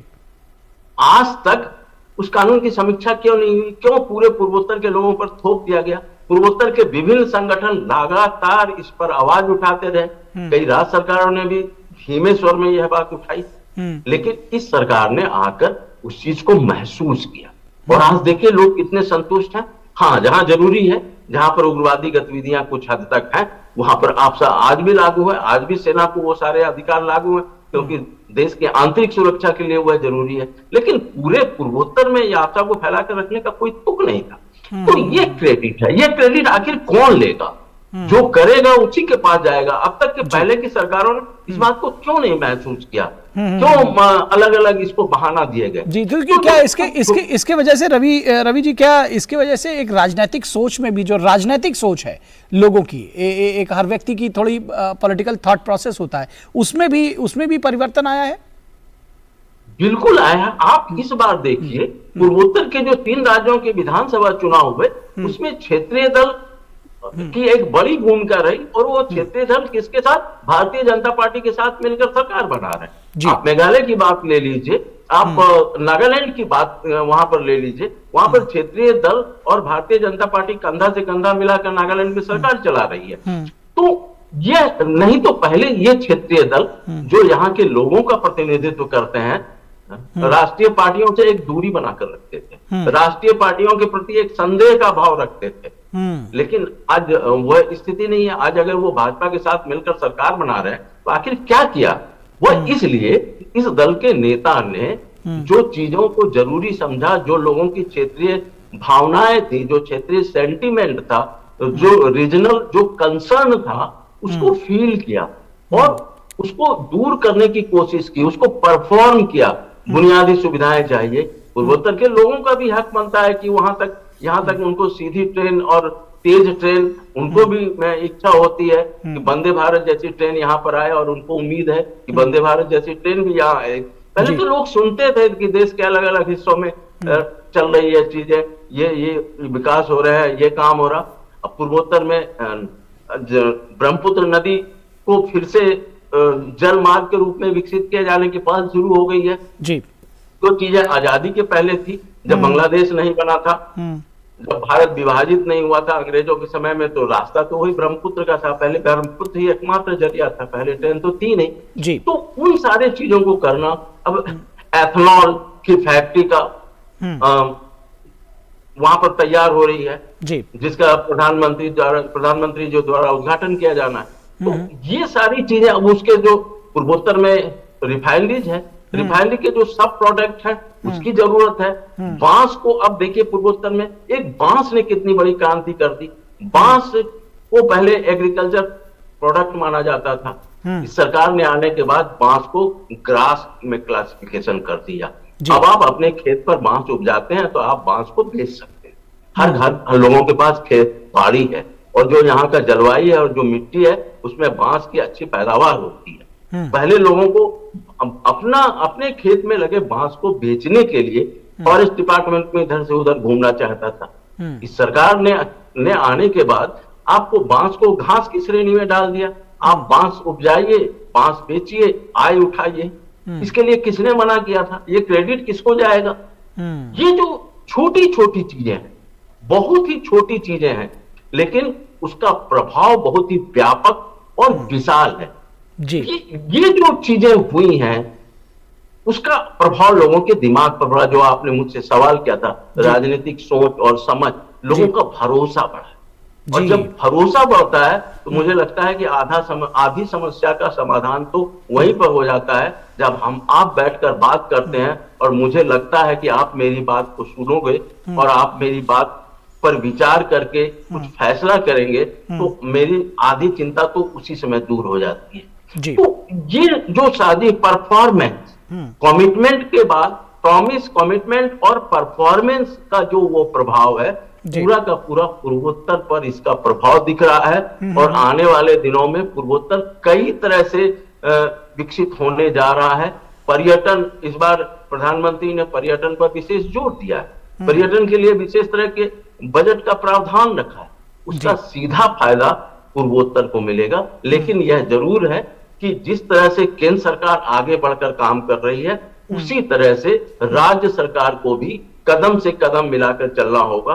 तब शायद जल्दी और बहुत कम समय में आम लोगों तक केंद्र सरकार की इन योजनाओं का लाभ मिल पाए। जी, अब आपने जो बात कही उसको डबल इंजन की सरकार जिसको प्रधानमंत्री मोदी कहते हैं, कितना फर्क पड़ता है आपको लगता है जब हम डबल इंजन की सरकार की बात करते हैं?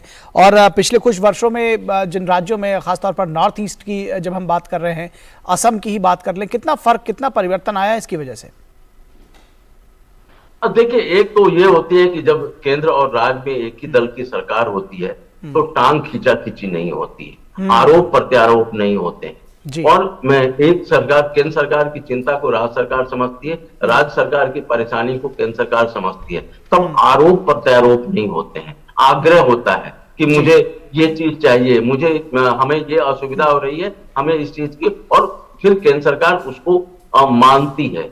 और अब पूर्वोत्तर में आप जैसे देख लीजिए, नागा और पूर्वोत्तर के असम को छोड़ दें तो ज्यादातर राज्य के जो रिसोर्स हैं, आंतरिक रिसोर्स बहुत ही कम है। जब तक वो उनके आंतरिक रिसोर्स बढ़ते नहीं है, तब तक उन्हें केंद्र सरकार की मदद की जरूरत पड़ती है। और वैसे भी पूरा का पूरा पूर्वोत्तर राष्ट्रीय महत्व के लिए सामरिक नजरिए से भी बहुत ही महत्वपूर्ण है। इसलिए जब यहाँ कोई नई रेलगाड़ी चलती है तो हो सकता है कि वह उस रेलगाड़ी से रेलवे का घाटा बढ़े, लेकिन राष्ट्रीय एकता और अखंडता के लिए वह घाटा कोई मायने नहीं रखता। यानी वो वेलफेयर स्कीम होगी, उसका जो आर्थिक वायबिलिटी है वो उतना मायने नहीं रखती है।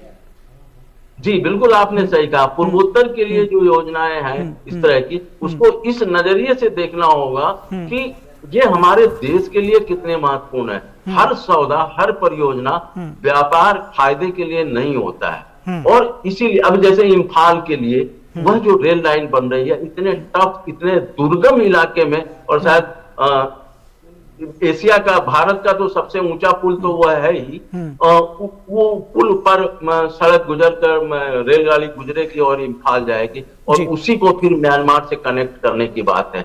अब सोचिए कितनी सुविधा। लोगों को अभी देखिए क्या होता था, लोग बस से आते हैं गुवाहाटी या दीमापुर, वहां पर ट्रेन बदलते हैं, फिर गुवाहाटी आते हैं, फिर गुवाहाटी से ट्रेन बदलकर देश के विभिन्न हिस्सों में जाते हैं। अब अगर इम्फाल का आदमी सीधा, एक साधारण आदमी सीधा एक जनरल कोच में भी बैठ गया टिकट कटाकर, वह सीधे दिल्ली पहुंच सकता है। तो यह जो सुविधाएं, यह काम तो बहुत पहले हो जाना चाहिए था। अगर हम चाहते हैं कि अपने पड़ोसी देशों के मुकाबले जो हमारी तरफ आंखें भी तरेरे रहते हैं, उनकी तुलना में हम अगर चाहते हैं कि बेहतर स्थिति हो, तो हमें अपने नागरिकों तक सुविधाएं जुटानी चाहिए। आखिर पूर्वोत्तर क्यों उपेक्षित रहा? और इतने सारे अलगाववादी संगठन, जरा सा भी किसी भी इलाके में जाइए तो वहां पर एक क्षेत्रीय, एक उग्रवादी संगठन मौजूद है। और आज ऐसा क्या हुआ अचानक कि कुछ एक संगठन म्यांमार के कुछ इलाके में सक्रिय हैं, लेकिन बाकी तो सब शांत हो गए, सब मुख्य धारा में आ गए। कुछ के साथ अभी भी वार्ता चल रही है। लोगों को आखिर क्यों भरोसा हो गया कि ये यहाँ आने के बाद? और दूसरी बात यह है कि जब आम लोगों का समर्थन नहीं मिलता है अलगाववादी तत्वों को, तो वो उनके पास और कोई उपाय नहीं होता है। वो जो आम आदमी, जो स्थानीय लोग हैं, उन्हीं की ताकत और ऊर्जा से जाते हैं। अब नए कैडर नहीं मिल रहे हैं।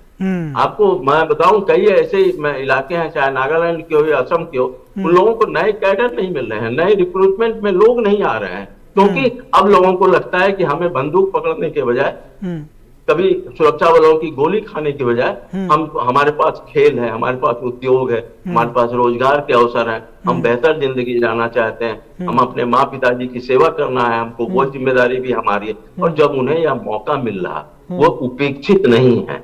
देश की विभिन्न प्रवेश जो परीक्षाएं हैं, देश के जो विभिन्न संस्थान हैं, उन्हें वहां पर जगह मिल रही है, तो निश्चित रूप से जब वह अपने इलाके में लौटते हैं, अपने घर में लौटते हैं, तो वह फीलिंग लेकर आते हैं। अब बेंगलोर में रहने वाला युवक जब अपने गांव लौटता है और वहां जब देखता है, दिल्ली में रहने वाला युवक युवतियां जब अपने इलाके में लौटते हैं, तो वहां का जो कल्चर देखते हैं और जो चीजों को महसूस करते हैं कि सारे लोग वहां पर मिलकर आते हैं, तो कहीं ना कहीं उनकी भावनाएं, उनकी उदारता भी बढ़ती है। और मुझे लगता है कि पर्यटन एक बड़ा क्षेत्र है पूर्वोत्तर में रोजगार के लिए, और इस दिशा में अगर काम हो रहा है, लगातार चीजें चल रही है। यहाँ पर हेल्थ टूरिज्म एक बड़ा क्षेत्र बनने वाला है गुवाहाटी, मुझे जो उम्मीद दिख रही है। एम्स और ये सारे नए मेडिकल कॉलेज हैं और कुछ भी अच्छे और संस्थान हैं गुवाहाटी में, तो एक स्वास्थ्य पर्यटन के क्षेत्र में भी गुवाहाटी एक बड़ा हब बनने जा रहा है। और उस दिन मुझे याद है कि उन्होंने, केंद्रीय गृह मंत्री ने एक बहुत अच्छा शब्द कि बूठू गांव में कहा कि यह देश का अंतिम गांव नहीं है, देश का पहला गांव है जहां से लोग आगे बढ़ेंगे। तो यह इस तरह का जो रिमार्क है, देखिए ये बहुत छोटी छोटी बातें हैं, लेकिन इतनी महत्वपूर्ण है और इतना बड़ा इसका प्रभाव पड़ता है। एक वाक्य का बयान पूरे लोगों का दिल जीत लेता है या दिल में आग लगा देता है। जी, निश्चित तौर पर दिल जीत लेता है या दिल में आग लगा देता है। आपने जब राजनीति की थोड़ी बात की, पहले यानी कि आज़ादी के ठीक बाद जो नॉर्थ ईस्ट के स्टेट्स थे, वहाँ पर कांग्रेस काफ़ी मजबूत पकड़ के साथ में रहा करती थी। आपने एक जिक्र किया कि राष्ट्रीय पार्टियों के प्रति संदेह का भाव लोगों के मन में उत्पन्न हुआ और उसके बाद जो छोटी छोटी पार्टियां हैं, रीजनल पार्टियां हैं, उनका प्रादुर्भाव हुआ। किस तरह से अब जब बीजेपी के साथ एक कहीं ना कहीं न सिर्फ वो खुद सत्ता में आई है, बल्कि तमाम जो क्षेत्रीय दल हैं वो भी उनके साथ में अब गठबंधन भी कर रहे हैं, उनके साथ सरकारें बनाई जा रही हैं, किस तरह से ये एक जो परिवर्तन है इसको किस तरह से देख रहे हैं?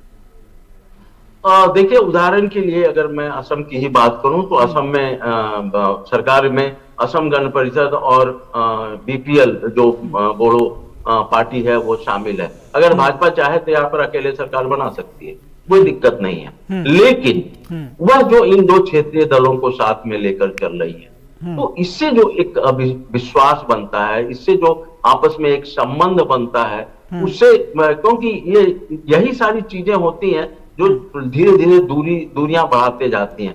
पहले कांग्रेस पूरे पूर्वोत्तर में कांग्रेस का था, निश्चित रूप से पूरे देश में कांग्रेस का राज था, लेकिन पूर्वोत्तर की जो समस्याएं थी उनका जो समाधान नहीं हुआ। असम आंदोलन के गर्व से असम गण परिषद का गठन हुआ, इस तरह से कई क्षेत्रीय दलों का गठन हुआ, उनकी अपनी समस्याएं थी। मिजो नेशनल फ्रंट का गठन अकाल की वजह से जो भुखमरी हुई और उससे जो समस्याएं पैदा हुई, एमएनएफ एक उग्रवादी संगठन का जन्म हो गया और उसके बाद धीरे धीरे वहां पर राजनीतिक की परिस्थितियां बदली और एमएनएफ का किसी ना किसी आंदोलन से क्षेत्रीय दलों का गठन हुआ। आंदोलन क्यों हुआ? क्योंकि जो जन आकांक्षाएं थी उस पर ध्यान नहीं दी गया, कोई बातचीत ही नहीं की गई, सुनी तक नहीं गई कि आपकी समस्या क्या है। तो निश्चित रूप से जब क्षेत्रीय दलों को अब लगा कि नहीं, ये भारतीय जनता पार्टी हमारे साथ मिलकर काम करना चाहती है, हमारे साथ मिलकर हमें आगे बढ़ा, हम एक दूसरे के पूरक बनेंगे, तो निश्चित रूप से वह आगे आए। अब विभिन्न समस्या, पूर्वोत्तर में असम के में कई खंड हुए, मिजोरम का गठन हुआ, असम के से कटकर मेघालय का गठन हुआ, सीमा समस्या नहीं सुलझी। अरे भाई, जब राज्य बनना था तो उसके पहले सीमांकन हो जाना चाहिए। अभी देखिए बीटीआर बना असम में एक स्वास्थ्य साथी 6 शेड्यूल के तहत, उसका सीमांकन पहले हो गया कि ये एरिया बीटीआर में हो गए। आज कोई झगड़ा नहीं है, नहीं तो पता चलता कि बोडो पार्टी बोलते हैं कि हमारा इलाका यहाँ तक है, असम वाले कहते हैं हमारा इलाका यहाँ पर है। तो यह जो नजरअंदाज किया गया बुनियादी जड़ों, अब मिजोरम और असम के बीच कितने खूनी संघर्ष हुए हैं, असम के कई जवान मारे गए, कुछ दिन पहले मेघालय और असम पुलिस के जवानों के बीच संघर्ष हो गया। तो ये जो सीमाएं, अरे ये कोई हमारे शत्रु राष्ट्र थोड़े हैं, हमारे देश का एक राज्य है। तो ये जो चीजें छोटी छोटी चीजें छोड़ दी गई और वही चीजें जहर बढ़ता गया, इलाज समय पर नहीं किया गया, और उसका परिणाम है कि आज पूर्वोत्तर में कहीं पर कांग्रेस नहीं है, क्योंकि जो उसने किया है वो कथनी, और तो उसमें तो उसका असर लोगों पर पड़ेगा। जी। और पूर्वोत्तर के लोगों को अगर लगता है कि उनकी भावनाओं को सहलाया जा रहा, उनकी समस्याओं को समझने का प्रयास किया जा रहा और समस्याओं को दूर करने का प्रयास किया जा रहा है, और उनकी जो अपनी जो सांस्कृतिक स्वतंत्रता है, जो उनके जो अपनी सांस्कृतिक पहचान है, अपनी जो परंपरा है, अगर उसके सामने कोई खतरा नहीं है तो वो अपने आप को, वो पूरे देश के साथ एकजुट हो रहे हैं, आत्मसात कर लिया है उन्होंने, और वो पूरी तरह से राष्ट्रीयता को मजबूत कर रहे हैं। जी।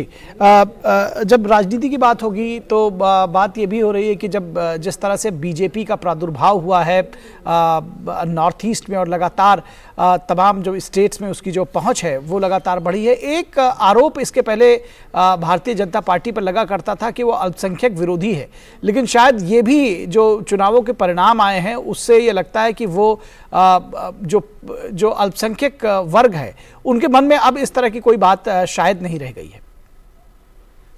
देखिए, जो जमीनी हकीकत है, अगर कुछ नेताओं के भाषण को अगर ध्यान दिया जाए तो लगेगा कि जैसे कि कई चीजें जो है वो अल्पसंख्यकों के खिलाफ हो रही। मैं असम की ही बात कर रहा हूँ। अभी असम पब्लिक सर्विस कमीशन का रिजल्ट निकला है, देख लीजिए उसमें कितने कैंडिडेट अल्पसंख्यक हैं। असम सरकार ने कभी भी अल्पसंख्यकों के अधिकारों का हनन नहीं किया। राजनीतिक क्या भाषणबाजी हो रही है, क्या लोग बोल रहे हैं, वो एक अलग चीज है, लेकिन मैं ये जमीनी स्तर पर देख रहा हूँ। असम पुलिस में जितनी वैकेंसियां हुई हैं, आप उसका परसेंटेज निकाल कर देख लीजिए, अल्पसंख्यक समुदाय के कितने लोग हैं। जो केंद्र और राज्य सरकार की जो योजनाओं का लाभ है वो कितने अल्पसंख्यकों को मिल रहा है, कहाँ उनको उनकी उपेक्षा की गई है, इसका उदाहरण देखा जाना चाहिए। असम सरकार का यह कहना है, और असम के विभिन्न राजनीतिक जो क्षेत्रीय दल है, असम गण परिषद का भी यही कहना है कि यहाँ जो संदिग्ध नागरिक हैं, जो अवैध नागरिक हैं, उनकी पहचान होनी चाहिए और उनको बाहर किया जाना चाहिए।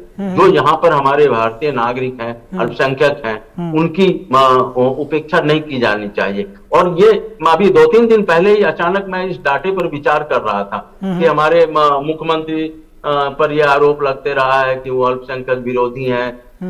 यहाँ पर जो उनके जो अपने धार्मिक जो स्कूल थे उस पर वो प्रतिबंध लगा रहे हैं, नहीं चलने देंगे, इस तरह की चीजें हैं।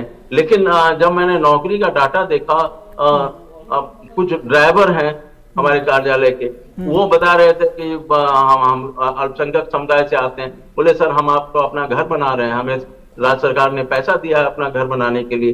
अब तमाम जो सरकारी नौकरियां हाल पिछले 2 वर्षों में आई हैं, उनका आप नाम निकाल कर देख लीजिए कि कितनी बड़ी संख्या में उसमें अल्पसंख्यक लोगों को असम में नौकरी दी जा रही है। तो इस तरह से जमीनी हकीकत यह नहीं है, यह राजनीतिक आरोप और प्रत्यारोप है। असम में भी अल्पसंख्यकों के अधिकारों का हनन नहीं हो रहा है, और उसका प्रमाण राज्य सरकार के द्वारा दी जाने वाली सुविधाओं की जो लाभार्थी हैं उनकी सूची देख लीजिए, और जितने लोगों को नौकरी मिली है वह सूची निकाल कर देख लीजिए कि कहां पर उनके साथ अन्याय। जी जी जी। जो अल्पसंख्यकों की जब बात करें तो जो ईसाई नागरिक हैं उनका विश्वास बढ़ा है सरकारों पर, और जिस तरह से जो रिजल्ट्स आए हैं अभी नॉर्थ ईस्ट में वो इस बात को दर्शाते हैं। जी, निश्चित रूप से बढ़ा है, और खास करके नागालैंड का जो चुनाव परिणाम है, भाजपा लगातार वहां पर समर्थ हुई है, मजबूत हुई है। मणिपुर में भी कई इलाके हैं जहां पर ईसाई बहुल इलाका है, विधानसभा क्षेत्र है, वहां पर भी भाजपा की बढ़त मिली है। और मेघालय में भी भाजपा का प्रभाव बढ़ा है, भले ही पिछले विधानसभा चुनाव में उनको सिर्फ 2 ही सीटें मिल पाई, लेकिन अगर उनके वोटों का परसेंटेज देखें, वो 60 विधानसभा चुनाव में उन्होंने चुनाव लड़ा है। आखिर उनके उम्मीदवार कौन थे? मेघालय तो पूरी ईसाई बहुल इलाका है, तो उन्होंने ईसाई लोगों को टिकट दिए। हाँ, मेघालय में भाजपा के प्रति एक खेमे में एक ग्रुप में एक कुछ गलतफहमी है खान पान को लेकर के। चलिए आपको यहाँ रोकेंगे और सीधे लिए चलेंगे गुवाहाटी, जहाँ प्रधानमंत्री नरेंद्र मोदी का रोड शो की शुरुआत हो चुकी है। ये प्रधानमंत्री का काफिला देख रहे हैं हम, और सड़क के दोनों ओर लोग खड़े होकर के प्रधानमंत्री का स्वागत करने के लिए तत्पर दिखाई दे रहे हैं। प्रधानमंत्री को अपने बीच में पा करके बड़ी संख्या में लोग देखे जा सकते हैं, युवा, बच्चे, महिलाएं बड़ी संख्या में हैं। प्रधानमंत्री भी हाथ हिलाकर उनके स्वागत, उनका अभिवादन करते हुए, उनका अभिवादन स्वीकार करते हुए गुवाहाटी में ये इस रोड शो की शुरुआत हो चुकी है। बड़ी संख्या में जो लोग हैं, आम लोग हैं, वो अपने घरों से निकल कर आए हैं अपने प्रधानमंत्री का स्वागत करने के लिए। और ये तस्वीरें हमने आपको दिखाई गुवाहाटी से, जहां प्रधानमंत्री नरेंद्र मोदी इस वक्त वो उनका काफिला हमने देखा कि किस तरह से लोग उनका स्वागत करने के लिए उमड़े हुए थे। हमारे साथ रविशंकर रवि जी, जो कि दैनिक पूर्वोदय के संपादक हैं, वरिष्ठ पत्रकार हैं, वो भी हमारे साथ जुड़े हुए हैं। उनको थोड़ी देर में जोड़ेंगे। हमारे प्रोड्यूसर हमको बता रहे हैं कि उनके साथ में थोड़ा सा कनेक्टिविटी का इशू है, लेकिन हम आपको बता दें कि जिस तरह से अभी उनके साथ चर्चा हुई थी और उन्होंने बताया कि जो आज बिहू का जो उत्सव है उसमें प्रधानमंत्री का आगमन एक उसको महोत्सव का रूप दे रहा है, क्योंकि लोग बेहद प्रसन्न हैं इस उत्सव के मौके पर प्रधानमंत्री को अपने बीच में पा करके। और ये जो झलकियाँ अभी हमने थोड़ी देर पहले इस प्रधानमंत्री के रोड शो की देखी, जहां पर बड़ी संख्या में लोग मौजूद थे, वो देख करके लगता है कि जो संपादक महोदय थे, जो वरिष्ठ पत्रकार थे, वो बिल्कुल ठीक फरमा रहे थे, क्योंकि बहुत बड़ी संख्या में लोग सड़क के दोनों किनारे जुटे हुए हैं अपने प्रधानमंत्री का स्वागत करने के लिए। और एक नया चलन जो देखने में आया है वो अब आजकल मोबाइल कैमरों से फ़ोटो खींचने का, वीडियो बनाने का। ये तस्वीरें एक बार देखिए अपने टीवी सेट्स पर, गुवाहाटी की हैं और बड़ी संख्या में लोग प्रधानमंत्री का स्वागत